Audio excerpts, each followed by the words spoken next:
Болот. Мен жаман толкунданып жатам. Неге? Мени билесиң да, силердин көп каада салтыңарды билбейм. Азыр үйгө барганда уят болуп калсамчы? Неге уят болмок элең? Эң негизгиси мен айтканда туура кылсаң уят болбойсуң.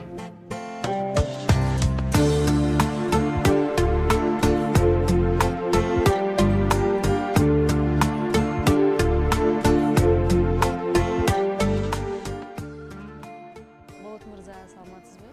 Саламатсыңарбы? Атайын убактыңызды бөлүп келгениңиз үчүн ыраазычылык билдиребиз. Сизди көптөн бери Тасма талаасынан көрбөй калдык. Анан эмне менен алек сиз акыркы учурда деген суроо бергим келип жатат. Чыгармачылык менен элек болуп атабыз. Тасмага тартылбасак дагы азыр тасма тартуунун үстүндөбүз.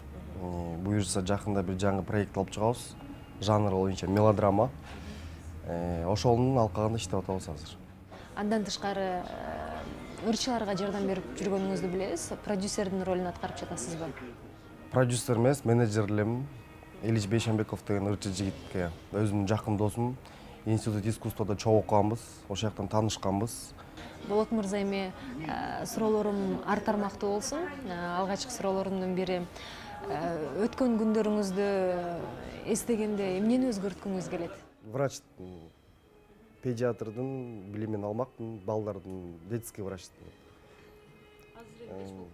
Азыр кеч болуп калды. Азыр убакыт керек. Азыр деле окуса болот эми. Мен азыр бойго жетип, эртеңдерден үйлөнөйүн деп турам, өзүмдүн турмушумду куруп, анан билесиздер, медициналык окуу жай канча жыл окуйт, кандай талаптарды коет, анан мен анын аркасынан жүргүчө убакыт көп эле өтүп кетет. Эмне кылууга эркиңиз жетпейт? Эрким жетпей жүрөт. Жакшы суроо болду, аябай. Азыр баарына эле жетет го дейм эрким. Азыр андай жетпей тура болчу нерсеге жете элекмин. Болбой эле койсун андай нерсе. Бирок азыркы учурда жетпей калып турчу нерсе болушу мүмкүн, бирок азыркы учурда жакшы эле баары. Азыр мына маек учурунда жашооңуздагы буга чейин болуп өткөн эң жакшы бир көз ирмемдерди айтып, мен менен бөлүшүп өтпөйсүзбү? Абдан жагымдуусу мага театрда иштеген учурларым болду, чынында. Театр, мен негизи өзүм коллектив менен иштеген жумуштарды жакшы көрөм. Чынында. Коллектив деген сонунда. Көптөгөн жакшы күндөрдү, көптөгөн жакшы учурларды өткөрдүк театр менен.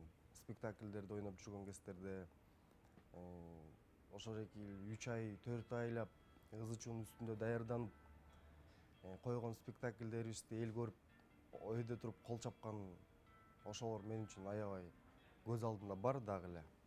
Театрда өткөргөн күндөрүм. Кайра эле айта бергендин кажети жок. Театрдын айлык маяналары жакшы төлөнүп берсе, театрда дагы эмгектенсе болот да. Азыр деле эмгектенип атышат эми. Мен үчүн эмес да, чынын айтканда. Бирок жакшы күндөрүм, жакшы эмелерим ошо театрда калды.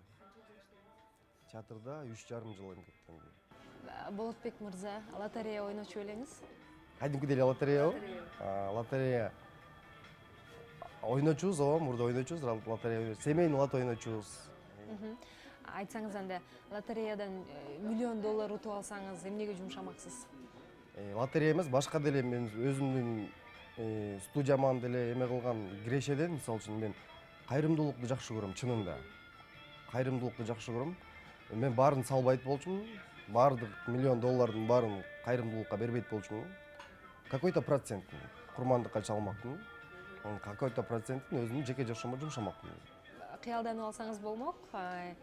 Мынчалык эгер кыялданбасаңыз көп деле абдан реалист окшойсуз. Жок, андай деле эмес. Кыялданабыз албетте. Өтө чөмүлүп кетпейм мындай. 50%, 60%. Ошо кыялды орундатканга аракет кылабыз. Негизи кыял менен жашайбыз да. Кыялданып, ошол эки нерсени ишке ашырып, анан туура реальный нерсени жакшы көрөм. Эч кандай жазалма, эч кандай эмелер жок да. Бүт баары жазалмасы жок эле. Таза болсо болот да. Жашооңузда сиз авторитет туткан адамдар барбы? Мага авторитет болгон адамбы? Бар. Бир туугандарым, эң улуу байкем, мага авторитет. Аганы көрүп инесет дейт эмеспи? Чынында мен башка адамдан үлгү албайм.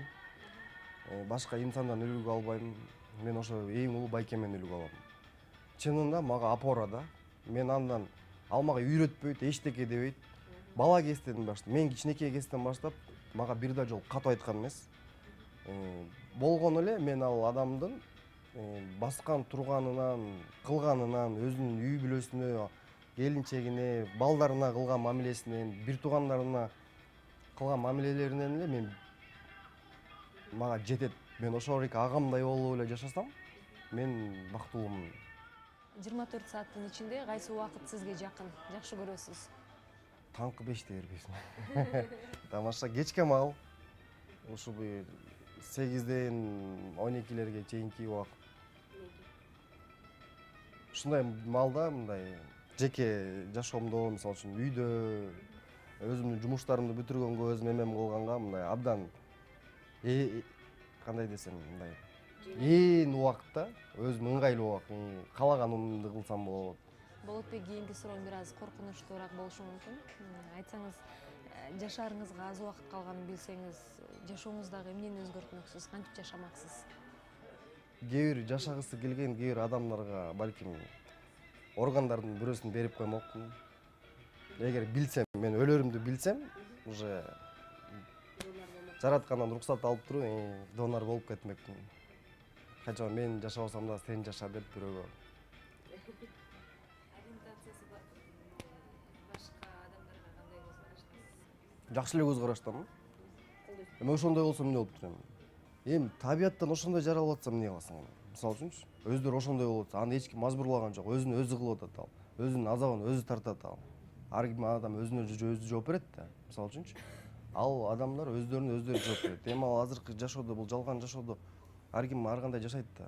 Балдар эле дейсиз, балдардан кыздар өсөт. Кыздардан балдар өсөт. Ар кандай да. Аны эмес эки-экиден үйлөнүп алгандар да болуп атат. Мына кече эле Кыргызстандан үйлөнүп не болушту? Экөө. Раздражает этет кээде. Кээде мен атайын өзүм мындай образ издеген жакшы көрөм да. Мисалы үчүнчү, бирөөнүн образдарын эме кылып аласың да. Анан аласың, анан жок, алардыкы эмес, негизи вообще адамдардыкын аласың да, образдарын аласың, анан бирде болбосо бирде кереги тийип калат ошол образдарчы. Мисалы үчүн бирөөнүн жакшы характери бар, бирөөнүн жакшы характери бар, ошону алып ролдорго кошуп кое бересиң. Анан кээ бир көп деле билбейм андайларды, бир экөөнү билем. Чыгармачылык дүйнөсүндө бар андайлар. Чын. Анан эми ачык айтып көзгө сайганда деле болбойт. Анан театрлардан, ар жак бер жактардан барышында сенчү эмесмин. Анан мен жаман мындай кычы кыз деген жакшы көрөм да. Анан кийин угуп калганда анан барып өзүм эме кылып, анан эме кылып суроолорду берип эле өзүмчү. Эме кылсаң, деп эле баштайт анан. Жыгылып эле жата бересиң, күлүп койгонго жакшы да. Эркектер ыйлабайт деп айтышат, бирок ошол учурда деле мындай ичиңизге бук толуп ыйлаган учурлар болдубу? Качан акыркы жолу ыйладыңыз? Эми акыркы мен негизи ыйлабайм өзүм, ыйчыл эмесмин. Мен күлкүчүлмүн да, наоборот. Ошо атамды узатканда ыйладым го дейм. Анда деле көп ыйлаган жокмун, ошо эми болгондо эле ыйладым. Кичине эми ыйлайсың, кантип ыйлабайсың? Биздин деле жүрөк эттен го, таштан эмес. Ичим ооруду, аябай ичим ооруду, ошондо ыйладым кичине. Андан бери ыйлайлык эсимде деле жок. Андан бери 2 жыл, 3 жыл өтүп калды. Ыйлаган жокмун чынында. Анда ичиңизде толуп калган букту кантип чыгарасыз? Бук толтурууга аракет кылам. Жөн эле эмоцияга алдыра бергенде болбойт. Мен эмени жаман көрөм. Мисалы үчүн бирдеке болсо, бир адамдар эмени жакшы көрөт го, бирөөнүн колдосун үйдө, мен сени мынтип, тигинтип поддержкасын жакшы. Мен андай эмесмин. Мен наоборот билгиспегенге аракет кылам. Букту чогултпаганга аракет кылам чынында. Себеп дегенде, бунун бир жанагы эме деп атпайсыңарбы? Ийгиликтин сыры эмне деп атпайсыңарбы? Бунун ушунун сыры бар да. Сен өзүңө бук чогултпасаң, сен өзүңө кыйынчылык топтобосоң, сен жаш бойдон жүрөсүң. Карыбайсың. Мисалы үчүн теңдүүлөр бар. Өзүңөрдүн деле жакын адамдарыңарды мындай өзүңөр теңдүүлөрдү ойлоп көрсөңөр, кээ бирөө жаш көрүнөт, кээ бирөө кайдымкидей 2-3 жаш улуу көрүнөт да, мындай возраст боюнча чоңоюп кеткендей көрүнөт. Бул ошол адам ичине бир какой-то кыйынчылыктарды толтуруп алган да, какой-то бир эмелерди толтуруп алган, ошол экин чыгарбай эле, ичинде эле сактап эле бук болуп эле өзүнчө эле кабак ачылбай эле ушинтип эле жүрө берет, анан баягы адам жашарбай калат да. Сиз канча жаштасыз салыштыралы азыр? Мен канча жаштаманбы? Мен азыр 27-ге чыктым. мурда күнү 20 февралда. Рахмат. Досторум менен өткөрдүм, эркек балдар менен. Бильярдный клубка бардык. Бильярдный клубтан чисто орусчасын айтканда мальчишник деп коет го, мальчишник кылып. Чыгармачылыкта досторум келди, өзүмдүн классташтарым, беркине досторум келди. Жакшы болду буюрса. 30га чукулдап калыптырсыз. Ооба. Бир аз капаландыңызбы? Жок. Капаланган жокмун. 30га аны билдим, бирок 30га дагы 3 жыл бар экен. 3 жыл бар экен. Бирок 30га чыккыча 3 жылдын ичинде 3 штук болуш керек да. Ошондо быйыл үйлөнүш керек. Быйыл деп атабыз күзүндө. Анда көздөгөн айым бар болсо керек. Көздөгөнүбүз бар. Аны каяктан кантип жолуктуруп калдыңыз? Жакын дос балам экөөбүз. Мен үйдө болчумун. Жакын дос балам байкеси үйлөнүп атыптыр. Кыргызча эле колдон эле үйгө келин алып келишмек экен. Анан менден суранып калды. Эртең бош болсоң мага жардам берип койчу деп. Эмне болду? Тынччылык элеби десем, байкем үйлөнгөн атат. Ошо кичине биз эркектердин сөзү менен айтканда туруп берип коюш керек болуп атат деди. Анан хорошо, мейли, анан эртеси күнү пландарымды коюп, той болуп атса, дос баламдын байкеси болуп атса, мага деле байке да, аяш байке, анан жардам берейин деп дос балам экөөбүз баратканбыз ошол үйүнө. Анан как раз дос балам да келинчегин алып алайын деп анан көчөнүн боюнда эле токтодук машина менен. Келинчегин чыга кал деди көчөгөчү. Мен машина менен келдим, көчөгө чыга кал деди. Как раз экөөбүз токтойлук деген жерде туруптур да. Анын астында машина турганда, бөлөк эле машина. Же ал айдабайт, же токтоп калбайт. Биз анын ордуна токтошубуз керек болчу да. Анан тиги кыз болсо как раз биздин машина менен тиги машинанын ортосунда туруп калды. Анан сигнал берди да дос балам. Тиги кызга сигнал берген жок, машинага сигнал берди. Мен кызды карасам эле өзүн эч кандай жоготкон да жок тиги кыз. Эч кандай мындай реакция да кылган жок, акырын жылып койду. Анан ал негизи тиги машинага сигнал берген. Ал ойлоду окшойт, кыз мага сигнал берип атат деп ойлоду окшойт. Анан өзүн да такыр жоготкон жок. Анан айттым, мен дос балам айттым, кечирим сурап койчу дедим. Кечирим сурап койчу, өзүн алып калбасын десем эле дос балам терезесин чүртүп, чоң кыз кечирип кой, сага сигнал берген жокпуз. Алдыкы машинага берсе, түшүндүм деп койду, мындай. Күлүп айтты да, түшүндүм деп. Эгерде чынында башка кыз болгондо, мен билбейм, ал деле ошондой реакция кылмак беле. Бирок 80-90% кыз кача жаман көзү менен бир карап алмак да, сигнал бергендечи. Анан ал анда эч кандай андай кылган жок. Анан мен билбейм да, көзүмдү албай эле карап туруп калдым да. Карап туруп калдым, анан маршрутка тосту. Маршрутка келип туруп, токтоп келип туруп, анан тиги эшигин ачайын десе, маршрутка айдап кетип атпайбы? Анда да көзүн жоготкон жок. Эч кандай өзүн жоготкон жок. Эч кандай өзүн жоготкон жок уже.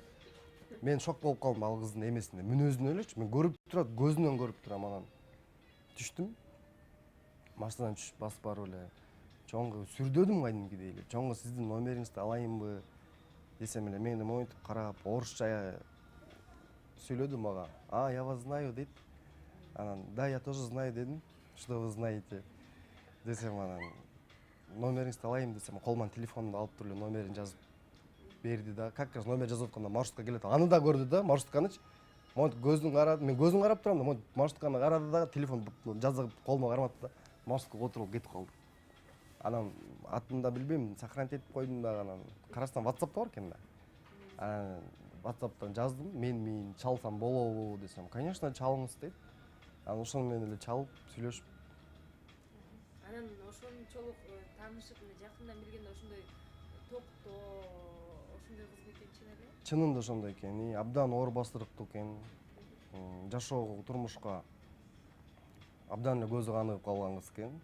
Бирок албетте жаш боюнча кичүүрөөк болгону менен өзү теңдүүлөрдөн 1-2 жаш өйдөрөөктөй акыл эси бар да. Абдан көздөрүңүздөн бактылуу экениңиз байкалып турат. Кудай буйрса ушул жылы тойго баралы. Анан ошол эми сүйүктүү селкиңизди кубандырыш үчүн кандай кадамдарга барып жакшы көз ирмемдерди тартып алып жатасыз? Романтиксизби? Негизи клиптерде, тасмаларда романтикмин. Эми ролдорду ошондой эле үйрөтпөй, гүл карматып эле тигинин аркасынан түшүп калып, мунун аркасынан түшүп калып эле. Жеке жашоомдо өтө деле романтик эмесмин. Негизи көңүл да.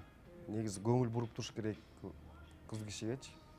Себеп дегенде кызды гүлгө теңе, гүлдү кызга теңе, экөө бирдей мөмө деп айтып калышат го. Анан азыркы тапта ошо көңүл эле кылып атабыз пока. Майрамдар астыда. 14 февраль өттү, ооба. 14 февралда куттуктадым. Болот мырзанын да суроолорубуз дагы ушу менен жыйынтыкталып калды. Чоң рахмат сизге. Чыгармачылык ийгилик, анан быйыл тойго баралы. Рахмат силерге да, чынында абдан кубанычтамын. Ушинтип конокко чакырып, менин ичимдеги ойлорумду бөлүшүп, эме кылып койгонуңарга, силердин иштериңерге ийгилик каалайм.